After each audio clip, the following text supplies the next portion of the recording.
I've been having quite a busy day bringing my YouTube channel up to date, and I wanted to share some of the essential steps that I've taken, which I think you need to consider doing for your YouTube channel. I'm going to talk you through what I've done with YouTube cards, with end screens, what I've done to my descriptions, to tags, scheduling, which is very interesting now in YouTube, and social media sharing. Let's take a look at cards. Cards are pop-ups which appear on screen when people are watching your video.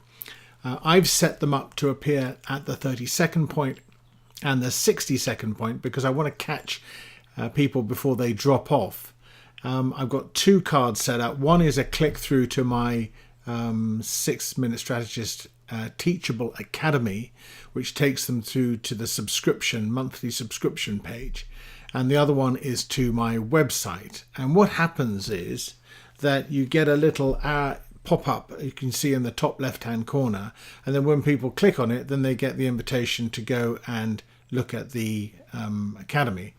And if they click on that, then it takes them through in another tab. So that's really helpful. I'm hopefully going to prompt people to go and take a look at my courses on Teachable and sign up to my monthly subscription, which is really what I want to drive my Teachable school for. I've got the second one comes up, and it's really an invitation to go and see my 6-Minute Strategist blog because I want to get more traffic to the blog. And again, you get a nice little picture which I've set up, and it comes up there. So it's very simple. Just two. It's not too disruptive, but I'm hoping that this will lead to some of my YouTube traffic going across and some of my ecosystem joining up a little bit more. The end screen is a way of keeping people on your YouTube channel, and the way it's set up is towards the end of the video you get this pop-up, and I always have a summary at the end of my videos anyway, so I'm very happy about this. And what I've done is I've opted for YouTube to show a video option which is their best recommendation, which will be tied into the video people are watching, and also my latest uploaded video. And that means that I'm giving extra juice to my new videos to give them a boost. So I think that's going to be helpful in terms of getting more views on my videos. And I would recommend you set these things up too. What I've done is I've also bulk set them up. So I've managed to set them up on all my 400 or so videos on my channel. And I've also done this with cards as well. So I'm completely set up on all fronts on those 2 points. And I'm feeling very happy about that. Something you should definitely consider spending a little bit of housekeeping time on. The descriptions I've been unhappy about for a while because my descriptions on my videos have been frankly all over the place. And what I really wanted to do was to create a standard description which has clear calls to action, and that you can see what it looks like now.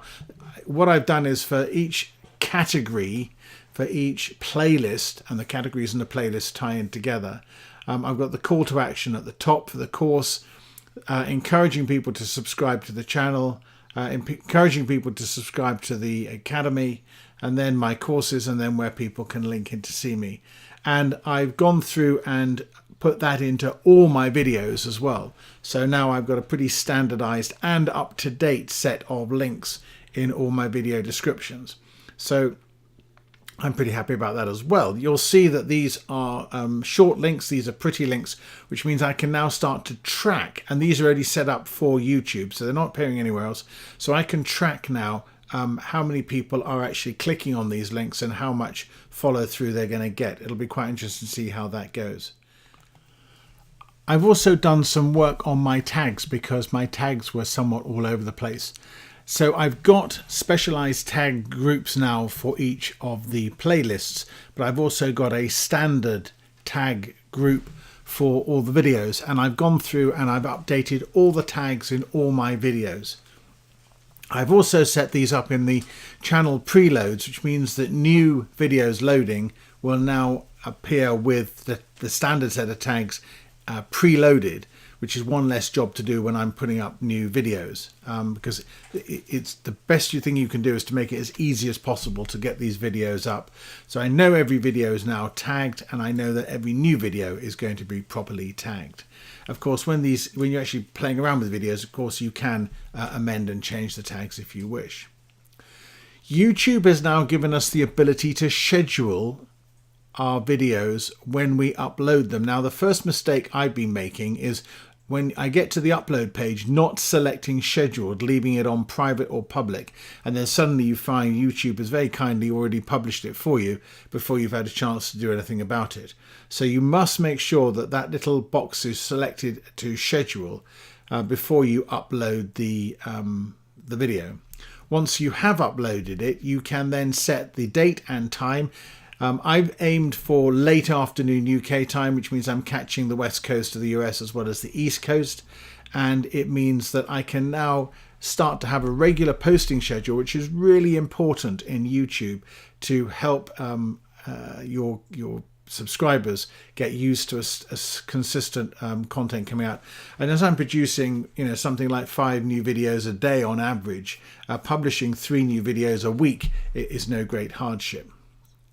Now, social media sharing is something I've been keen on, and it's a way of getting the various properties moving in different directions. So one of the things I've done today is I've collected together all my YouTube video links as well as the video names, put them in a spreadsheet.